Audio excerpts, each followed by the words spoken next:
Always having been intrigued by historical geology, with its eras of hundreds of millions of years, I was interested to know to what extent it could be and has been tested by experiment. It was for this reason that some years ago I renewed my studies on the subject, and in particular on the application of the principles of stratigraphy to obtain a relative chronology from superposition of strata.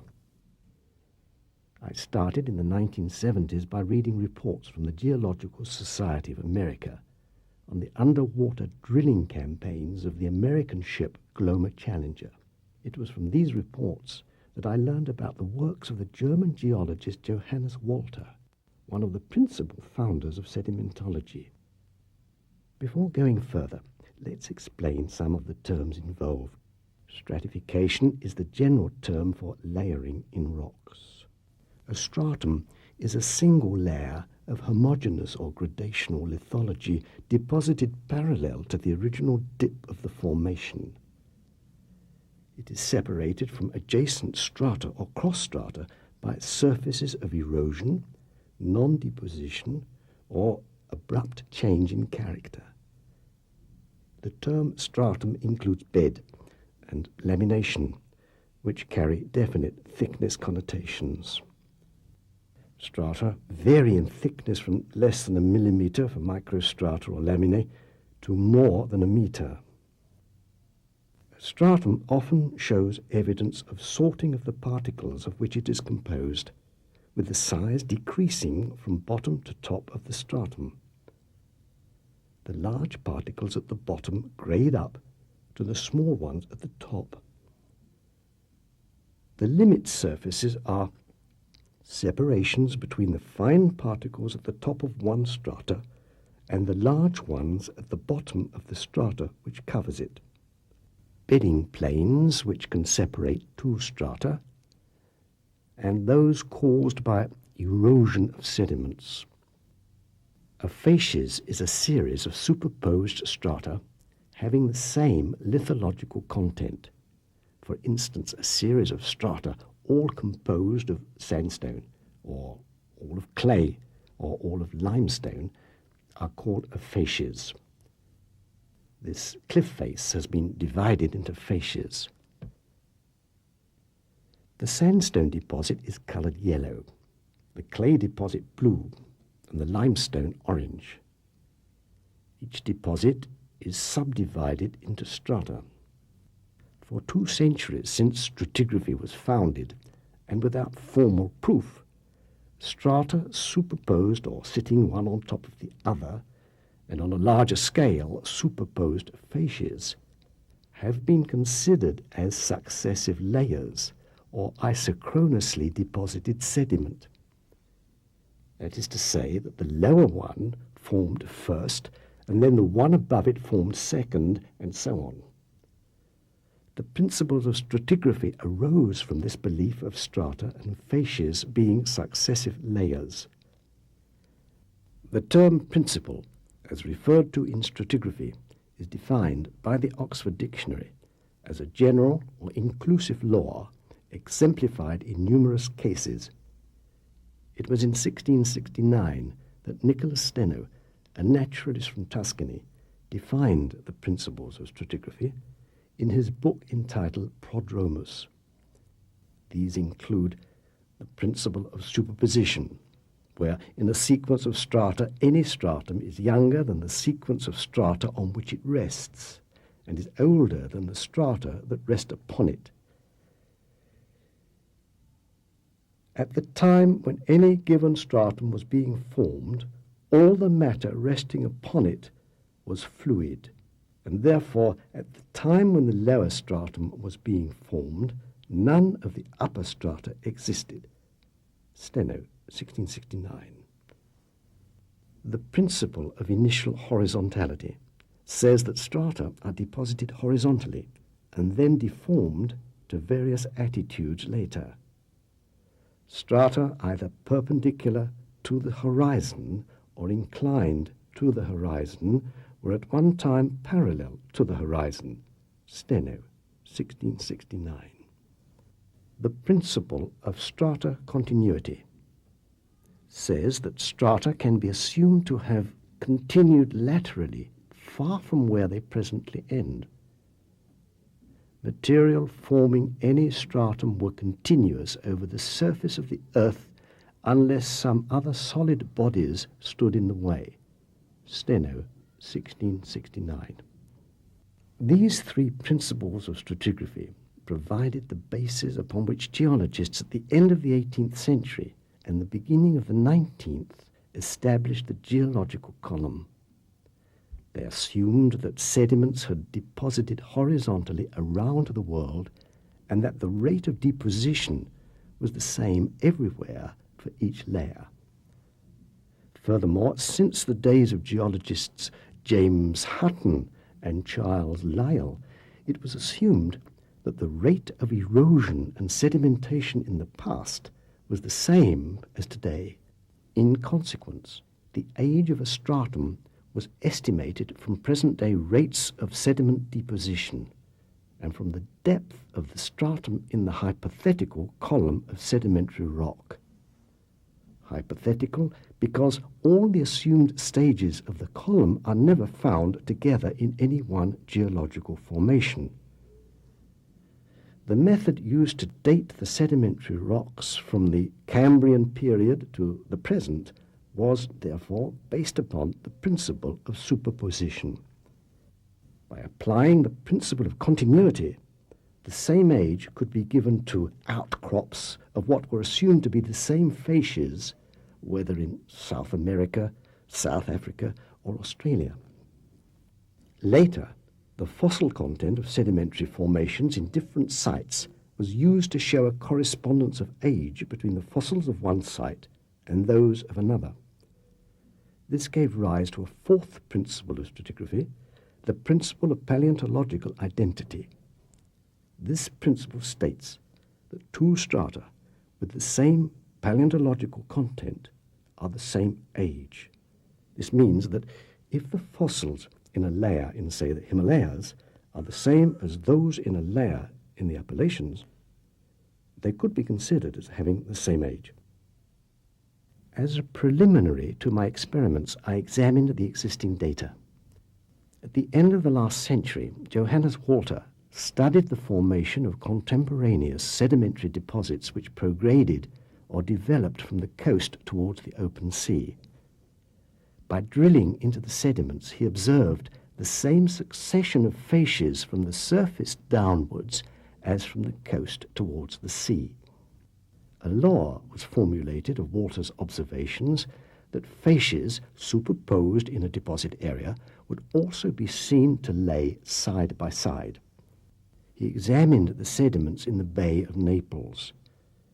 By boring vertically downwards through the sediments in the bay, he saw that the facies that lay on top of each other were in the same sequence as those that were lying next to each other horizontally.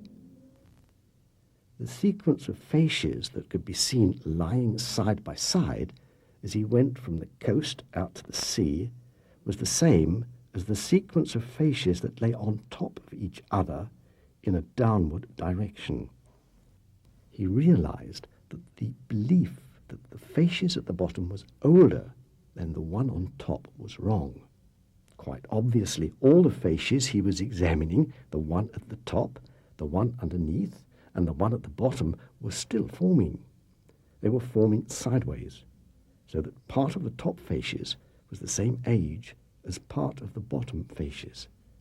This phenomenon can also be observed during coastal marine floods. In the 1970s and 80s, several holes bored into the bottom of the Pacific Ocean by the vessel Glomar Challenger produced samples of sediment that showed that Walter's discovery of superposed and juxtaposed facies also applied to deep sea. An example from the Grand Canyon is given later.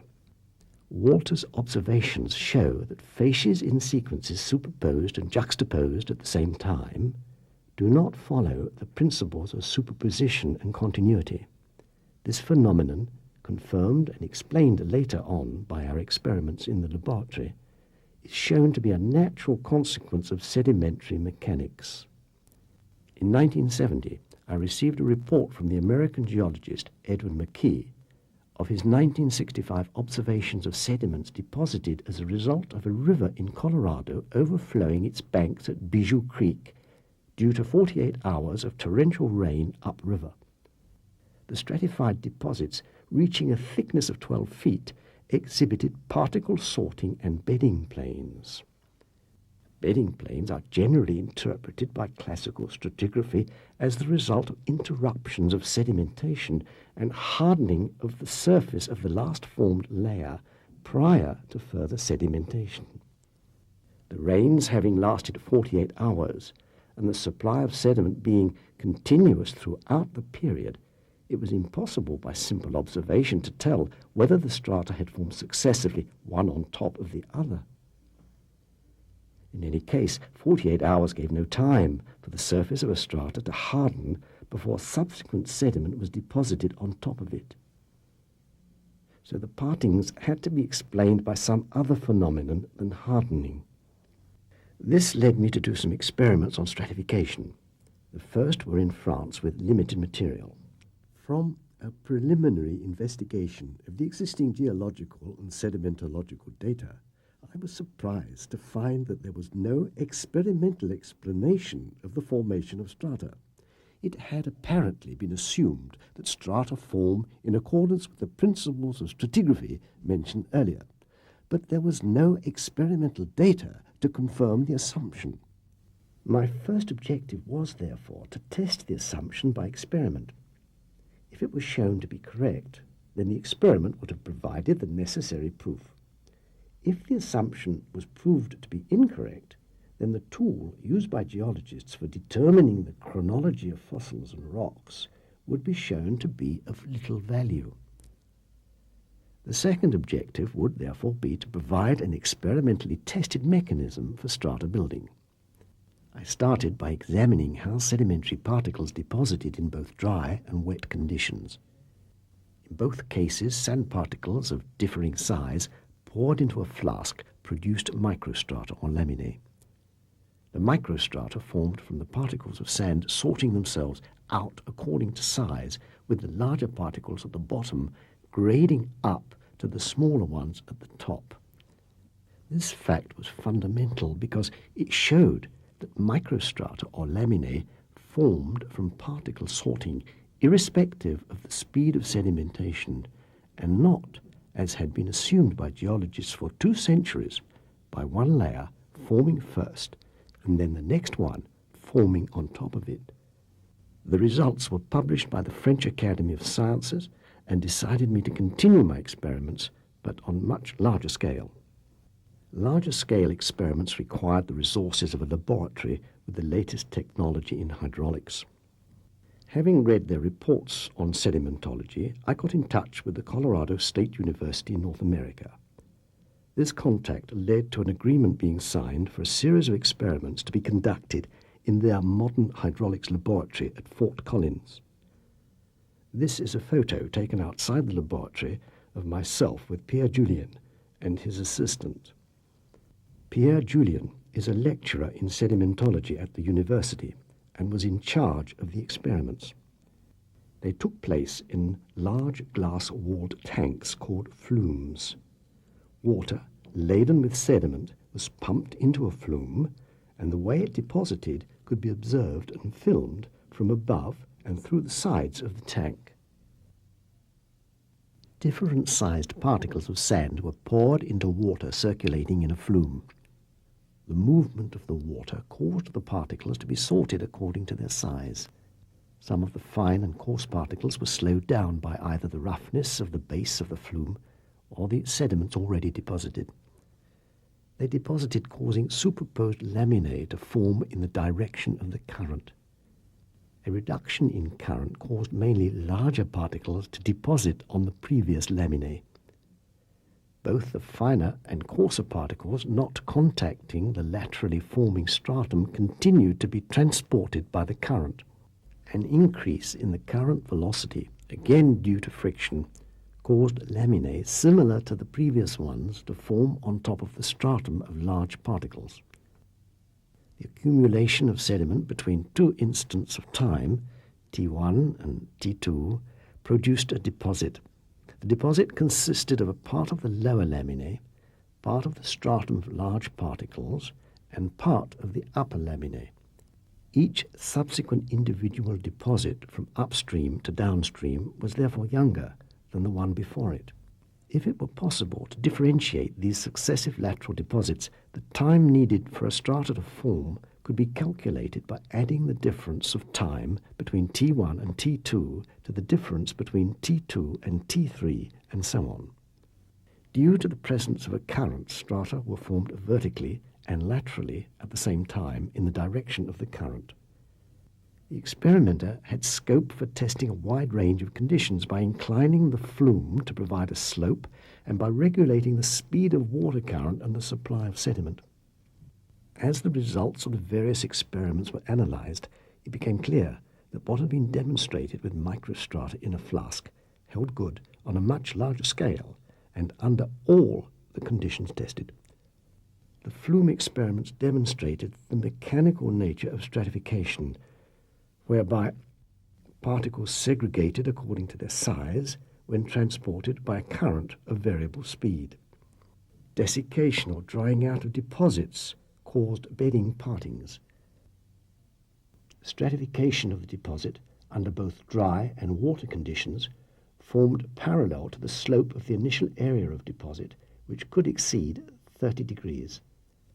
The results were published by the Geological Society of France. The discovery that strata form sideways and vertically at the same time, strata form in the same way as sequences of facies, the chronology of strata is measured laterally and vertically, provides probably the most important data to emerge from any experiment in sedimentology. The equally important disclosure was the fact earlier mentioned. When the basic principles of geology had been devised, they amazingly had not taken hydraulic conditions into account. Of course, one strata will superpose upon another when sedimentary particles suspended in still water eventually deposit. As soon as the water is disturbed, superposition ceases because the particles are transported in the direction of the current and sorted according to their size.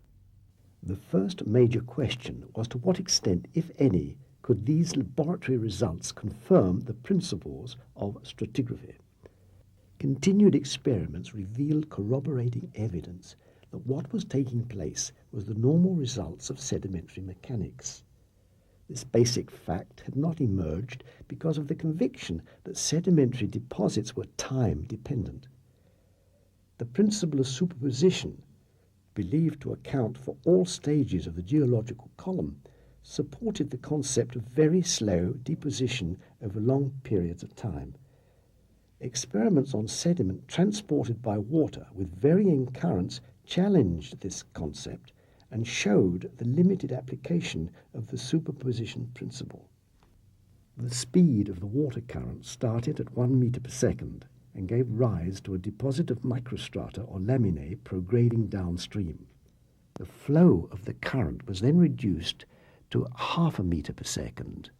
This provoked the deposit of large particles of sediment.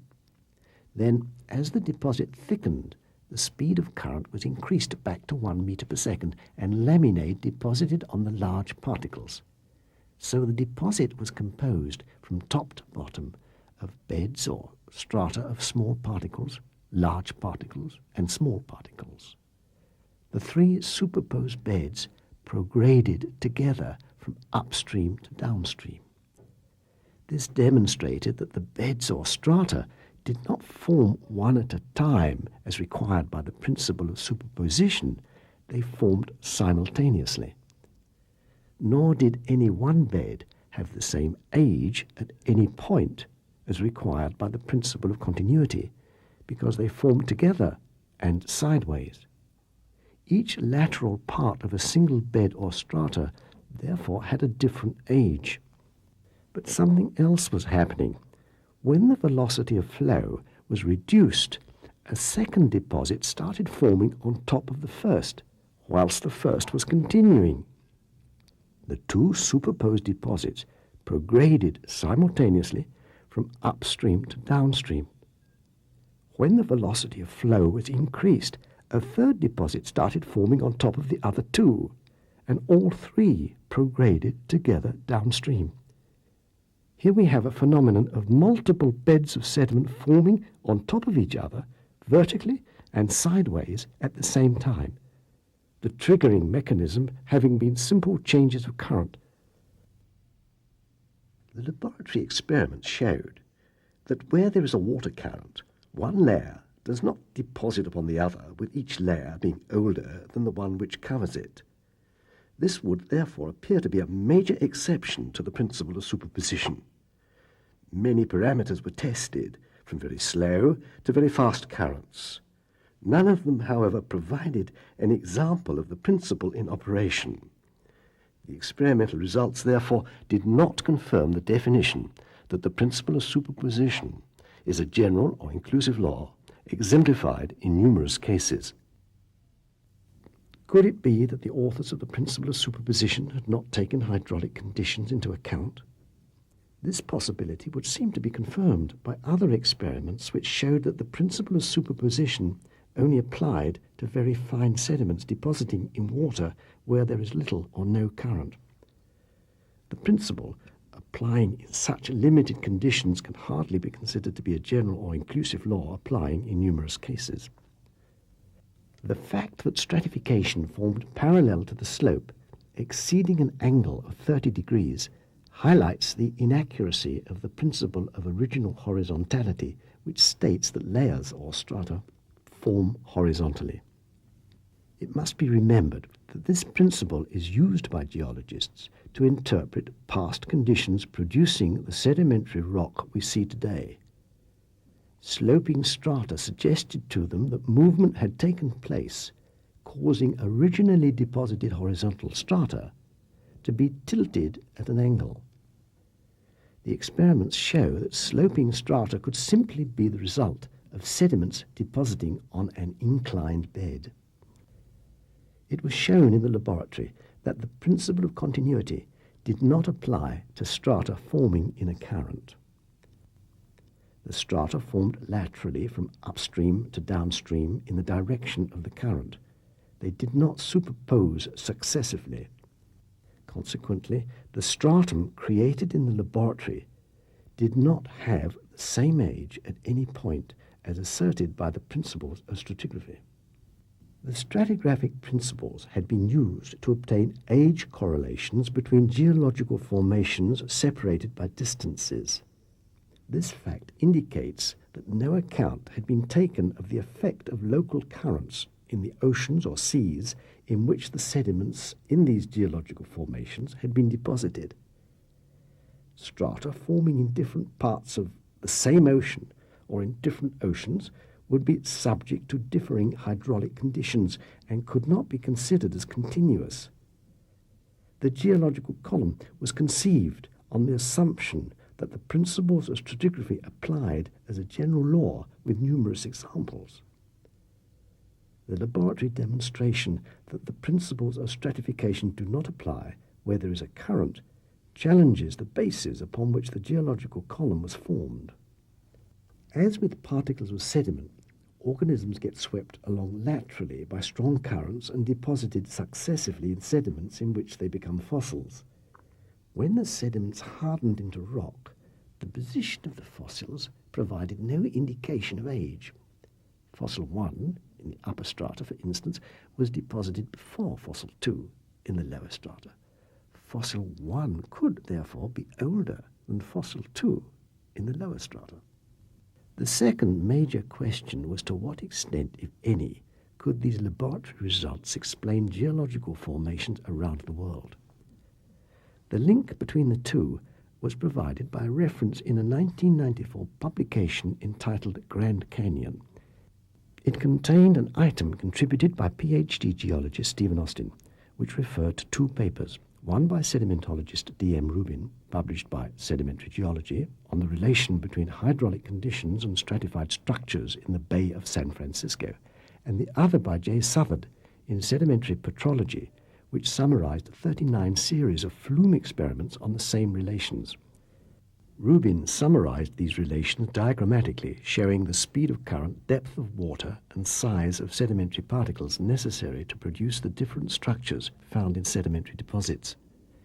Having recognized the same structures in sedimentary rocks as those in Rubin's diagram, Austin applied the relationships shown in the diagram to the Tonto Group in the Grand Canyon.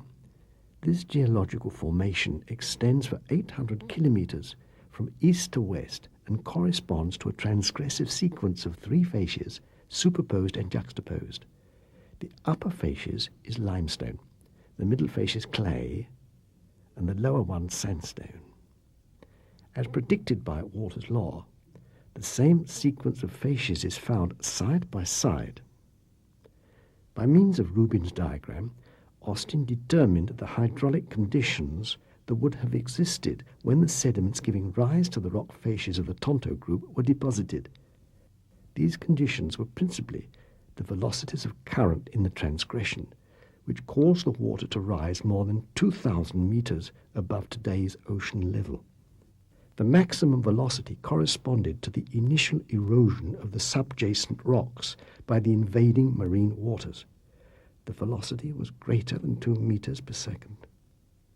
Just a few days, therefore, would have been necessary for the ocean invasion to submerge the entire 800 kilometers. The velocities of currents would have decreased as the transgression reached its peak and before the waters started to subside. It should be noted that the current velocities needed to build the Tonto Group and to transport the sediments correspond to those recorded in the flume experiments. It is therefore not unreasonable to say that strata in the Tonto Group facies would have formed similarly to those in the laboratory, that is to say, vertically and laterally in the direction of the current. As the speed of the current decreased, the particles deposited would have been increasingly fine, giving rise to the three superposed and juxtaposed facies of the Tonto Group of sandstone, clay, and limestone. The advancing water contained differing current velocities. The heavier particles deposit in faster currents than the finer particles. All of the deposits would have taken place virtually simultaneously. The resultant formation of the larger particles of tapied sandstone at the bottom, the lighter bright angel shale or clay in the middle, and the very fine particles of Muev limestone on top is exactly what the flume experiments, Walter's law, and the laws of sedimentary mechanics would predict. There is a perfect correspondence. The deposition of sediment would therefore have been rapid. The coarser particles would have deposited due to the velocity of current falling as the water rose. The finer particles would have started to deposit as the ocean approached its highest point. During the period that the ocean stayed at its maximum level, there would have been little or no current. In the absence of a current, the finest particles would deposit at a speed of about 2 centimeters per day. This is an example where superposition does take place. Being limited to calm water conditions, however, it is excluded as a standard principle of stratigraphy. The deposition of the finer particles would be interrupted by the reappearance of a current when the waters started to subside or regress. During the subsequent marine regression, the reversed currents would have reached velocities sufficient to have eroded deep valleys in the non-consolidated sediments deposited during the transgression. The Tonto Group is attributed to the Cambrian period, which according to the geological timescale, based upon the principle of superposition, lasted 70 million years. The aforementioned data, based upon sedimentary mechanics, would reduce significantly that part of the timescale attributed to the formation of the Tonto Group. Our present research is to evaluate the hydraulic conditions that existed when sediments of present-day geological formations were deposited. As explained, this can be done by examining existing sedimentary rock structures. We need to know more about the velocities of current that transported and deposited the particles of sediment in these structures. In 1935, sedimentologist F. Hillstrom observed the movement of sedimentary particles in rivers, and from his measurements he produced a valuable diagram.